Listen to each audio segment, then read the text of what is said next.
أفكار بسيطة جدا كانت بتعملها أمهاتنا زمان، لكن كان بيبقى ليها أثر نفسي كبير علينا. من ضمن الحاجات دي الطاسة دي. هننزل بمعلقة كبيرة من السمن البلدي، نولع النار بتاعنا تكون متوسطة.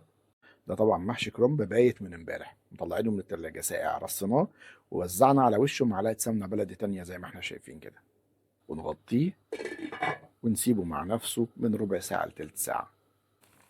أول ما يبتدي يقرمش معانا زي ما احنا شايفين ويتحمر من تحت كده، خلاص نهدي النار بتاعتنا ونستعد إن احنا نقفل عليه. سر طعامته كلها في الطبقة المقرمشة اللي من تحت دي. وبس كده خلاص، مفيش اسهل من كده.